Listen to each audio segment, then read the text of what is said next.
បាទសូមជម្រាបសួរពុកម៉ែបងប្អូនបាទនៅតាមបណ្ដាសង្គម Facebook ក៏ដូចជា YouTube ក្តីបាទដែលតាមដានជាមួយនឹង Channel YouTube ខ្ញុំបាទម៉ៃវាសនាហើយលេខទូរស័ព្ទនៅខាងក្រោយណា088 200 2345ឬក៏តាម Facebook Page បាទលក់ម៉ាស៊ីនកសិកម្មផ្ញើជូនគ្រប់ខេត្តបាទ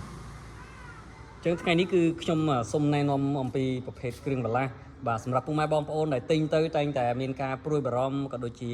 សួរអំពីគ្រឿងបន្លាស់ថាតើ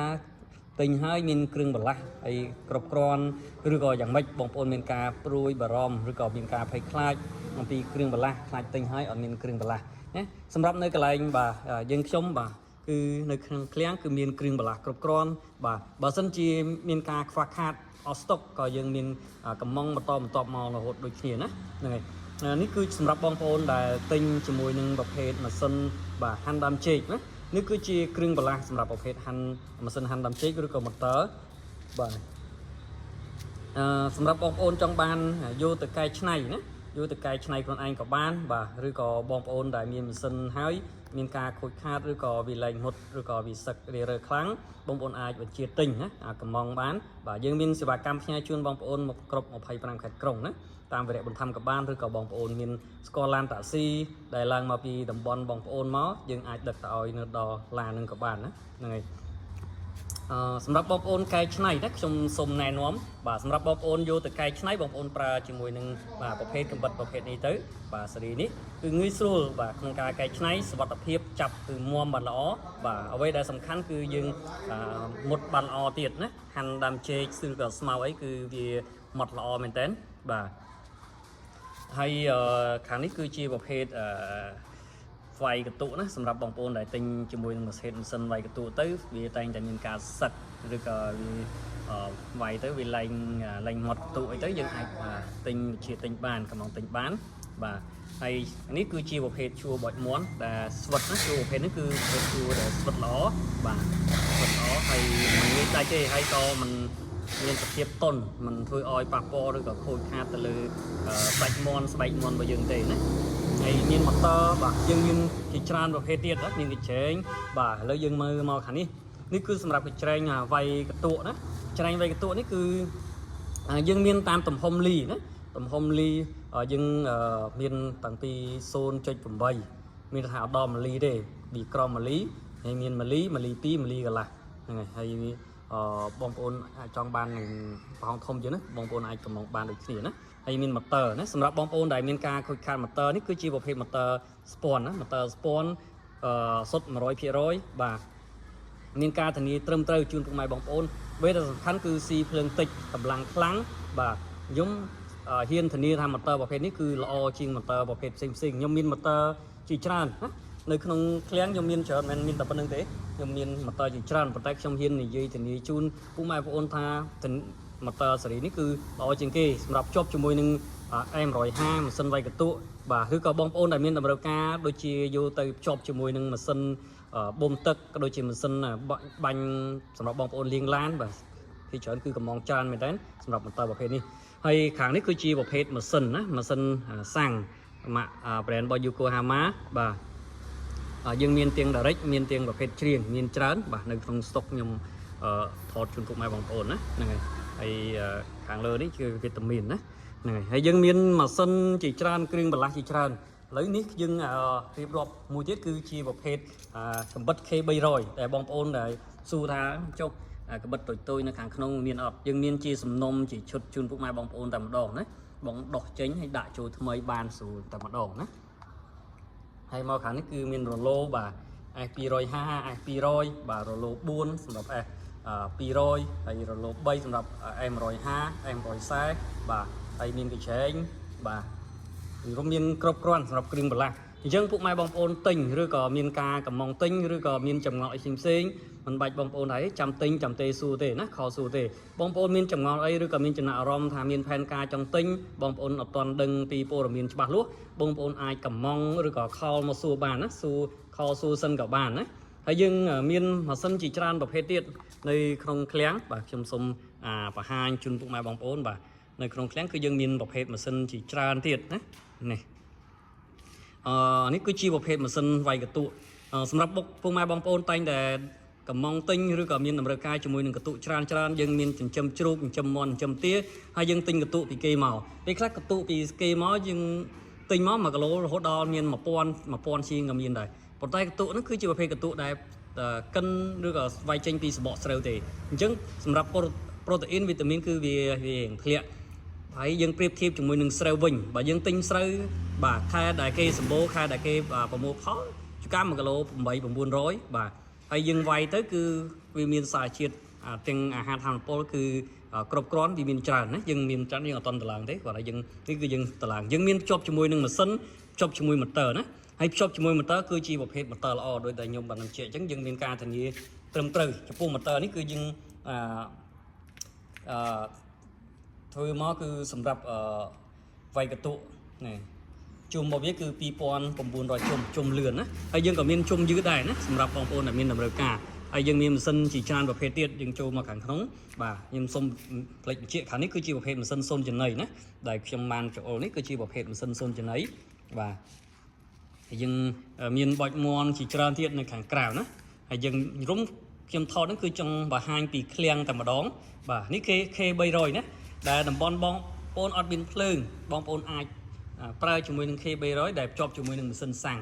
បាទហើយយើងមានម៉ាស៊ីននៅខាងក្រោមបាទជាច្រើនប្រភេទទៀតម៉ាស៊ីនកិនស្រូវនេះយើងតឡើងទុកបាទដើម្បីបង្ហាញហើយយើងមាននៅក្នុងមិនទាន់តឡើងដែរនេះគឺជាប្រភេទ4មុខងារបាទជើង4បាទ4មុខងារជើង4បាទយើងមានម៉ាស៊ីនប្រលេះពោតម៉ាស៊ីនអីជាច្រើនសម្រាប់ពុកម៉ែបងប្អូនដែលចូលមកមើលបាទបងប្អូនអាច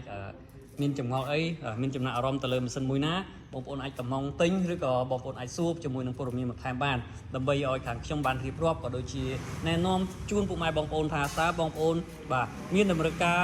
អ្វីហើយមានចង់បានប្រភេទម៉ាស៊ីនអីហើយអ្វីដែលសំខាន់រាល់ដែលពុកម៉ែបងប្អូនទិញជាមួយនឹងម៉ាស៊ីនបាទប្រភេទណាមួយបាទយើងមានជាសិភៅណាជាសិភៅនេះគឺចែក free ទេអត់មានគិតលុយទេបាទយើងជួយហ្នឹងគ្រាន់តែជាជំនួយជួយទៅដល់ពុកម៉ែបងប្អូនបាទយើងចំណាយលុយបាទបោះពុំសិភៅនេះឡើងដើម្បីឲ្យបងប្អូនដែលទិញម៉ាស៊ីនយើងទៅបាទចេះអំពីការផ្សំចំណីលាយចំណីអំពីការថែទាំបាទជាមួយនឹងមាន់ទាឬក៏ជ្រូកយើងមានតាមប្រភេទសិភៅបងប្អូនចិញ្ចឹមមាន់យើងឲ្យសិភៅចិញ្ចឹមមាន់បងប្អូនចិញ្ចឹមទាយើងឲ្យសិភៅចិញ្ចឹមទាបងប្អូនចិញ្ចឹមជ្រូកបាទយើងផ្ដល់សិភៅចិញ្ចឹមជ្រូកជូនពុកម៉ែបងប្អូនដោយអត់មានគិតថ្លៃទេសម្រាប់សិភៅនេះហើយយើងdownload ចេញបំពី website របស់ក្រសួងមកហើយយើងបោះពុំហើយចែកជូន free ណាសម្រាប់ពុកម៉ែបងប្អូនដែលបាទមានតម្រូវការណាដែលមានតម្រូវការពេលដែលបងប្អូនទិញម៉ាស៊ីនទៅដែលអត់ចេះផ្សំចំណីលាយចំណីនៅក្នុងនេះក៏យើងភ្ជាប់ជាមួយនឹងការផ្សំចំណីលាយចំណីបាទធ្វើយ៉ាងម៉េចឲ្យចំណីរបស់យើងមានគុណភាពមិនមែនថាយើងធ្វើចំណីហើយបាទលាយចំណីហើយយើងអត់មានវិធីសាស្ត្រក្នុងការលាយយើងអត់ចេះផ្សំអត់ចេះលាយបាទប្រៀបដូចយើងធ្វើម្ហូបអញ្ចឹងកាលណាតែយើងអត់ចេះធ្វើម្ហូបយើងមានបន្លែបាទបន្លែស្រស់សាច់ស្រស់បាទមានគ្រប់សពគ្រប់ប៉ុន្តែបើយើងអត់ចេះធ្វើម្ហូបយើងអត់ចេះលាយអត់ចេះផ្សំបាទគាត់យើងហូបអត់ឆ្ងាញ់ដូចគ្នាណានេះដូចគ្នាសម្រាប់សត្វមិនថាសត្វមិនថាមនុស្សទេអញ្ចឹងសម្រាប់ពុកម៉ែបងប្អូនដែលបាទចង់កំងទិញម៉ាស៊ីនបាទយើងអាចប្រឹក្សាជាមួយអ្នកដែលមានជំនាញបាទក្នុងការចិញ្ចឹមសត្វបាទឬក៏បងប្អូនអាចខលបាទតាមលេខនេះណានេះលេខសម្រាប់ខាងនោះគឺលេខខ្ញុំផ្ទាល់បាទបងដឹងថាបងប្អូនមើលឃើញអត់ទេបាទលេខខ្ញុំផ្ទាល់0បាទ12 63 2345 016 63 2345 066 63 2345បាទបងប្អូនអាចតាក់ទងសួរព័ត៌មានបន្ថែមបានបាទប៉ុន្តែសូមបញ្ជាក់សម្រាប់បងប្អូនដែលខលមកហើយខ្ញុំអត់បានលើកបាទដោយសារតែពេលខ្លះខ្ញុំជាប់និយាយជាមួយនឹងភ្ញៀវឬក៏អតិថិជនផ្សេងអញ្ចឹងបងប្អូនអាចចុចមក2ដងឬក៏សម្រាប់2-3នាទីឬក៏4-5នាទីចុះកាខ្ញុំប្រឹក្សាខ្លះអាចដល់កន្លះម៉ោងអីក៏មានដែរអញ្ចឹងបងប្អូនអាចព្យាយាមខលមកបន្តិចមកខលអត់លើកទៅបងប្អូនអាចសម្រាប់4-5នាទីទៅអាចខលមកទៀតក៏បានណាហ្នឹងហើយបើសិនជាខលមកជាប់អត់បានលើកណាឬក៏ជាប់រវល់ផ្សេងហ្នឹងហើយសម្រាប់ព័ត៌មានផ្សេងទៀតខ្ញុំតែងតែធ្វើវីដេអូចែកម្លែកអំពីការប្រើប្រាស់អំពីការថែទាំបាទបងប្អូនអាចតាមដានជាមួយនឹងchannel YouTube របស់ខ្ញុំក៏ដូចជា Facebook page បាទបងប្អូនអាច like អាច share បាទឬក៏ចុច subscribe លើ channel YouTube ដើម្បីតាមដានជាមួយនឹងបាទការណែនាំក៏ដូចជាការប្រឹក្សាបាទការថែទាំអំពីប្រភេទម៉ាស៊ីននីមួយៗ បងប្អូនទិញម៉ាស៊ីនទៅបើសិនជាបងប្អូនអត់ចេះថែទាំណាអត់ចេះការពារអត់ចេះថែទាំធ្វើឲ្យម៉ាស៊ីនឬក៏គ្រឿងបន្លាស់គ្រឿងការប្រើប្រាស់របស់យើងក៏ឆាប់ខូចឆាប់មានបញ្ហាដូចគ្នានេះហើយជាអ្វីដែលខ្ញុំតែងតែចង់ឲ្យបងប្អូនទេមកខលមកប្រឹក្សាយោបល់ឲ្យបានកាន់តែច្បាស់បាទមុននឹងបងប្អូនសម្រាប់ចិត្តទិញព្រោះឲ្យលុយមិនមែនងាយស្រួលក្នុងការរកទេណាក្នុងការរកទេខ្ញុំក៏ជាអ្នកដែលដើរថប់ធ្វើការនៅសហគមន៍ម្នាក់ដែរហើយខ្ញុំបានជួបជាមួយនឹងប្រជាពលរដ្ឋបងប្អូនយើងនៅក្នុងសហគមន៍ជាច្រើនហើយទម្រាំតែគាត់បានលុយមកទិញបាទឧបករណ៍ឬក៏ម៉ាស៊ីននីមួយៗគឺគាត់សន្សំមែនតើណាមិនមែនពេលខ្លះលុយដែលយកមកទិញហ្នឹងមិនមែនលុយដែលកើតចេញពីការលក់មាន់លក់ទាលក់ជ្រូកនឹងផងលុយលក់អីផ្សេងផងដែលគាត់សន្សំឲ្យយកមកទិញប៉ុន្តែរំពឹងទុកថាពេលដែលទិញហើយរំពឹងទុកថានឹងយកទៅវិញប្រើប្រាស់បានប្រយោជន៍បានជាផលប៉ុន្តែសម្រាប់បងប្អូនដែលទិញហើយចំជាមួយនឹងអត់បានការប្រឹក្សាឬក៏អត់អ្នកលោកគាត់អត់មានជំនាញអត់បានណែនាំបងប្អូនអត់បានមើលការវីដេអូរបស់ខ្ញុំពីអំពីការថែទាំការណែនាំធ្វើឲ្យមានការខូចខាតឬក៏មានទិញទៅហើយបងប្អូនអត់ចេះលឿយចេះសមអញ្ចឹងធ្វើឲ្យការចិញ្ចឹមសត្វដែលបងប្អូនទិញម៉ាស៊ីនទៅធ្វើឲ្យបរា